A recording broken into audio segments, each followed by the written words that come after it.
I woke up feeling on top of the world, like nothing's ever gonna bring me down.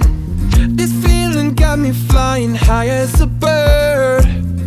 I may never touch the ground. It may not be my birthday, but I just wanna celebrate. Black backwards hat. But you said you wanted to match, so. My Lulu is way older than yours, so my branding's a little off, but I bet we look cute. This shit's ridiculous. This is something that I would do. I know. And she just walks in the room like this, unbeknownst to me. So, cool. There it is. Episode 37 of the Waft. Welcome. I'm Dwight. And I'm Emily. And we are life enthusiasts who just want to share our love of life with you. We own a 6-figure business in the form of Cycle Bar West Omaha. We are in 5 figures of debt in the form of Cycle Bar West Omaha. Hey, we're not in 6 figures of debt. Damn right. That's progress. Which we used to be. That is progress. Yeah. So let's do this thing. We are coming to you every week. What do you always say in class? Can you? You can do it. You can do it, but will you? And we are. We are every week, sitting down 3 Booyah. times in a row. Look at us. Yeah. Today's episode sponsored by Celsius Heat. They're not paying me to say that, but it's tasty. 16 ounces and 300 milligrams of caffeine. So much. So that's why we don't sell it at the studio, because we don't want someone's heart to explode. Yeah. So I probably shouldn't tag them in this video, because that's not a great plug for them. We do sell Celsius, but not. It's that delicious. much. I just drink it throughout the day, and it costs different than the cans we sell, so it's just a pricing nightmare. We're not like a convenience store, so we just stick with the general stuff. Last week was a lot of business talk, and this week I think is relationship talk. And we haven't really talked about what we're gonna say today, so you might see us fight on camera. No, it's no. When have we ever fought? Legit. Nipples. Nipplegate was the only time Nipplegate. I was very early in our relationship, and Yeah. it was our first and only big fight. Yep, Nipplegate. Before we get into that, we asked you before we get into the questions, we asked you, the viewer, for questions on what you want to hear us talk about, because that always makes things engaging. Of course, our number one listener, Sandra, Jess, put her handle right here so the people at home can give her a follow. Sandra mentioned something about the paper towel incident at the studio, and she doesn't know what I'm about to say. At the time, really pissed me off. Someone flushed paper towels down the toilet, cost us $600, and everyone knows me, a frugal son of a bitch. Really pissed me off. And then my wife reeled me in, because she's good at doing that, because I'm a hothead at times. I know it doesn't come across that way at the studio, but I can be a hothead. So my wife said, what if someone shit their pants? That's the only. That's a great right. thing. Yeah. No, because I was like, you have to come at it from a point of empathy. Like, Yes. People, we've been open for 3 years. People aren't idiots. They don't regularly shove toilet paper or toilet paper towels down the toilet. This is a one-time event. So in my thought, it's like someone like shits their pants or something, and we're trying to clean it up. And then put it down the toilet. And that's where I started going down the rabbit hole of going, you know what? That's a good point. I pooped my pants before too. We've been there. Your pants twice. We've been what there. Would you do Never in public. God forbid that never happens. You would probably grab some paper towels. Exactly. Yeah. So, and then more perspective, that same day, like really sad shit in Thailand with a shooting of like 36 people died, 22 kids died. So at the end of the day, that $600 means jack shit, because I didn't lose a loved one. People lost their kids, loved ones, like terrible. Awful. Like words can't put it into, words just can't do it justice. So when you look at something through a different lens and just breathe and like think about it for a second, it makes things better. And I think that's why, like, a little relationship stuff, we know each other's triggers, or like how we each deal with things. Like when I'm pissed off, it's just like, just leave me alone. 5 minutes later, an hour later, I'll be over it. And it's just how I operate. But I just wanted to touch. I know when you get heated. I leave you alone. I just wanted to touch upon that. And then the first thing I got was from last week. It was, how has business ownership changed us, like for good, bad, or different? And then you wanted to elaborate, or someone asked. Well, another question was, how has business changed or affected your relationship? You got which we that, kinda Jess? got into. You got that, Jess? But yeah, how has business changed our relationship?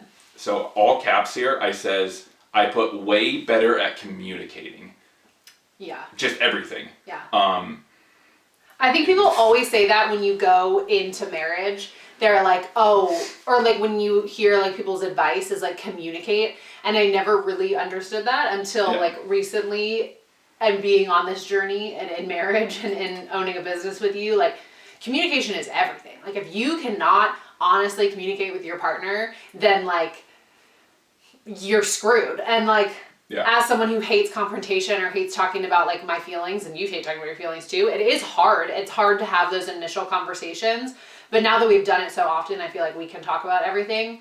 And like sometimes we'll go to on walks and we'll just talk about like what we need to talk about, and it's so beneficial.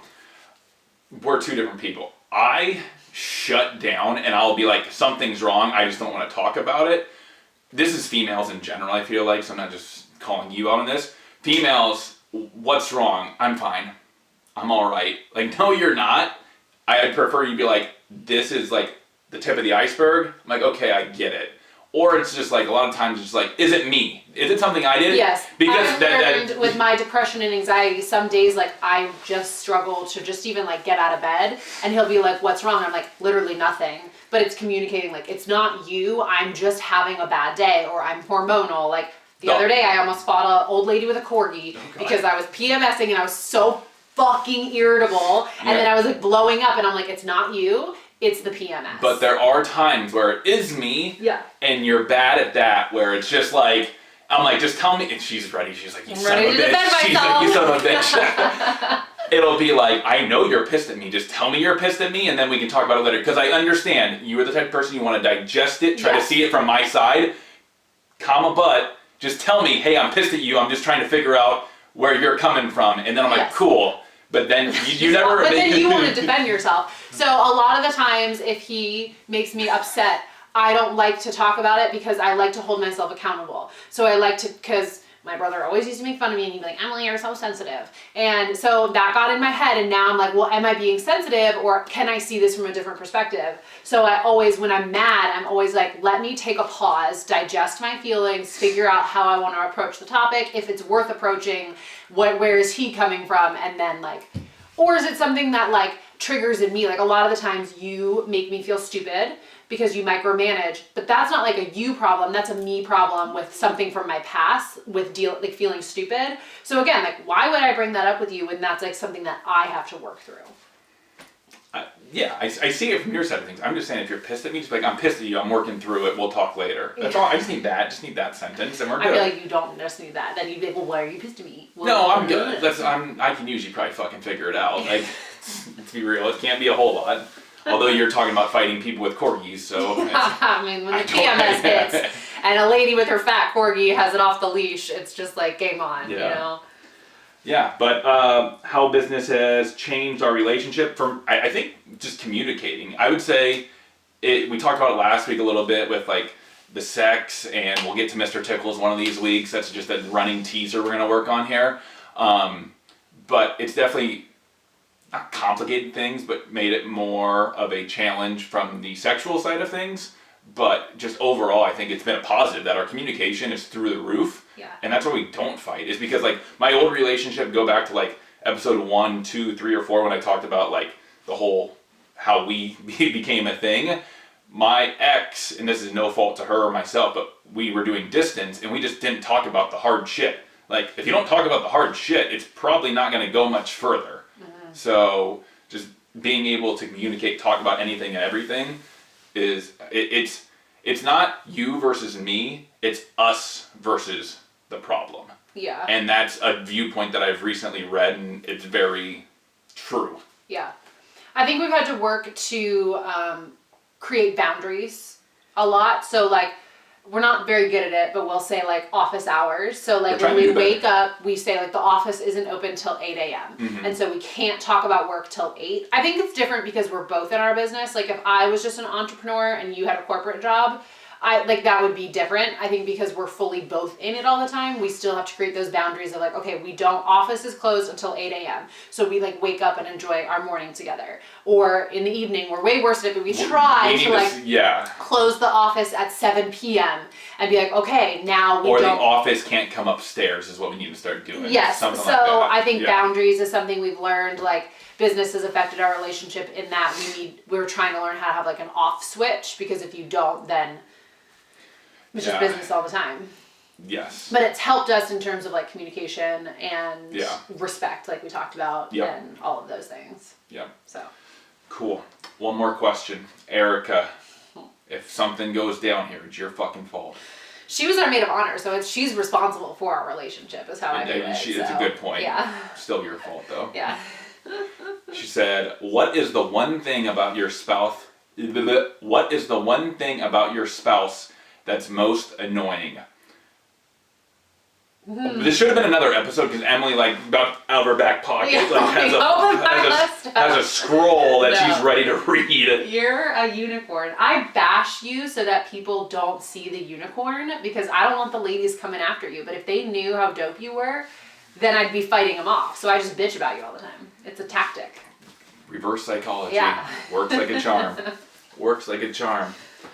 I mean, you want to go first? You've got like 4 of them, so. I have 2, because they're 2 different categories. And these are not business related, because Mr. Micromanage here, that's a business thing, that's not a relationship thing. But. That can be your thing. No, the 2 main things that annoy me about you are your tooties. Tooties equal farts. I think we were laying in bed the other night, and Dwight farted, per usual, and he goes, ooh, that was a tootie. And I just lost my shit. But again, if you're wondering, like, why is your sex life shitty sometimes? Well, it's because he's farting in bed and calling them tooties. So, not really like the biggest turn on. I don't think about what I'm going to say either, so I don't know where tooties came from. I don't know, but now we call them tooties, so. You can too. Yeah. And, for your kids, have them call them tooties. Yeah, you've gotten a lot better at, like, not telling me all about your bowel movements, because I have complained about it. So now it's just going to the office, taking a meeting, and I've learned to not ask questions. Let's be real, when I disappear for 20 minutes, you know where I'm at. Yeah. I hear the sound effects like, woo! Yeah. I'm like, oh, shit's going down. Literally. She used to say, she would, like, I feel like, put her ear up to the door because I have a bidet. If you don't have a bidet, like $40 Amazon, life-changing. You'll thank me later. Yeah. I wish I had an affiliate link to place on the this too. But she would judge how my meeting went based off of how my bidet sounded and how long it ran. Yeah. So don't say that I'm over-communicating when you're putting a cup up to the door to listen to the bidet. Our house used to be so fucking small that I was sitting in the living room and I could hear everything going on in the bathroom. So yeah, I judge it because your mood is affected. He's made it very clear. If he does not have a clean wipe, he doesn't have a good day. And so yeah, I like to know what am I getting into. The bidet always cleans it up. If you don't have a bidet, you never know what you're getting. Like when we were traveling at Boise and you have to do it at like an airport or something. That's why Sandra got you the portable bidet. It's in my bag. Yeah, I gotta make sure you gotta make sure you fill it up though before you go to, what are you supposed to do? Walk out of there, like go put it over the thing, like, hello, can someone fill this up? Sir, I just noticed you wiped. Could you go fill this up for me and bring it back? Thank you. Anyway, the other thing that most annoys me, other than the tooties, but like a legit thing that really annoys me, is your phone. My love language is quality time, and Dwight is obsessed with his phone. I think if I looked at the amount of time, his screen time tracker, it would be 24 hours because he's on it all the fucking time, and clearly it annoys me because quality time doesn't involve you sitting on your phone when I'm talking to you. My one defense, this isn't a full defense, I'll own it. This is another thing about communicating. You can't just always deny because it's not going to do anything. I'll fully admit, I'm on this thing fairly regularly with the Twitter and the Reddit or sports scores. Or YouTube. I've done much better, and I think you should give me credit. I've done much better, and if you don't want to, that's fine. Here's where I have an issue back the other way. Quality time, let's watch something on the couch, and then 5 minutes into watching, you're the one on your phone. Well, to me, quality time isn't watching a show. Because again, when your attention is on something else, that's not quality time.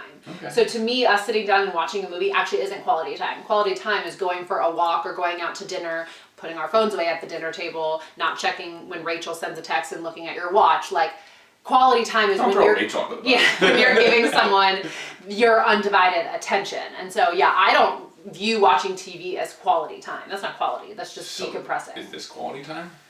I mean, I guess, not really. I don't know.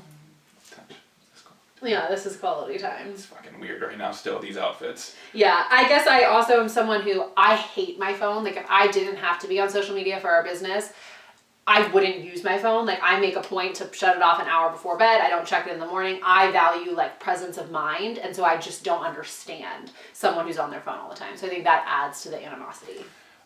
Yes. I'm just gonna say there's people much worse than me. I do a good... I've never met someone who literally puts YouTube on in the shower. Like, you don't even take a present moment for yourself in the shower. But that's not, it's me. You're pooping, you're watching something, you're cooking, you're watching something. I just don't understand. I don't understand. That's me. That's people sit down and you were just watching Asian Housewives in there. I don't understand that was my decompression for an hour. So my decompression's in the shower watching business. So I'm gonna watch Housewives when I poop. I'm gonna watch Housewives when I shower. I'm gonna watch Housewives when I cook. You just admitted you pooped. And I'm gonna watch Housewives 24/7 now.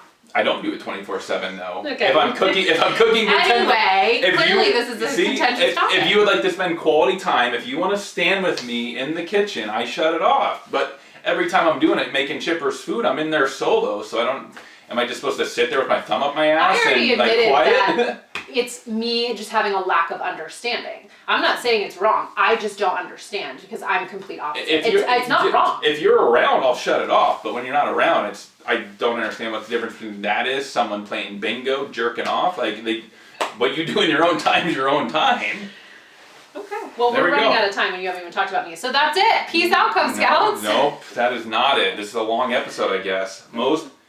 It's not to me, luckily we don't fight a lot. That's the extent of a fight right there. We've never literally there's never been super we do not yell at each other. Yeah. I think it goes back to respect thing actually. Yeah, I it goes really respecting. Yeah. For me, my thing is she talks about we need to have sex, we need more intimate. Well, guess what? I'm brushing my teeth. I'm slower to get to bed because also I stay up later. But I'm like, okay, I try going to bed with you. When I get to the bed, guess who's laying on my fucking pillow? Chipper. I'm like, you can't say you want to get more intimate, then I come in and Chipper's laying there, and then you don't kick him off the bed. Here's my defense, is I always say, okay, I'm going to bed. Yeah, and I go upstairs and I'm not on my phone, so I'm affected. I brush my teeth, I wash my face, 5 minutes later, boom, bang, I'm in bed because I'm not taking a second to scroll to Twitter. Okay. I get in bed and then I'm ready to go, and then you take 15 minutes more.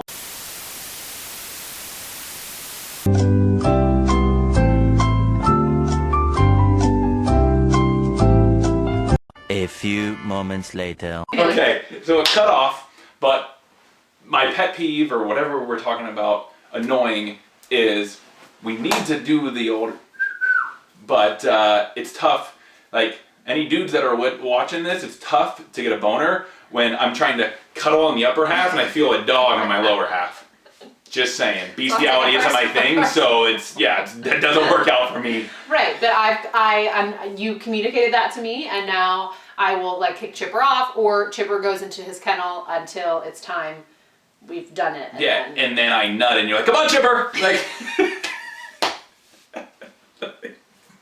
And she's laughing because she knows it's true. It's like, oh, thank God he's done. Let me go get Chipper, and I hang out with Chipper. So much romance. I hope that the first part of this recorded and Jess can mash this together. Anyway, if she wants to put a Jeopardy music or something to bridge that gap, show off your skills.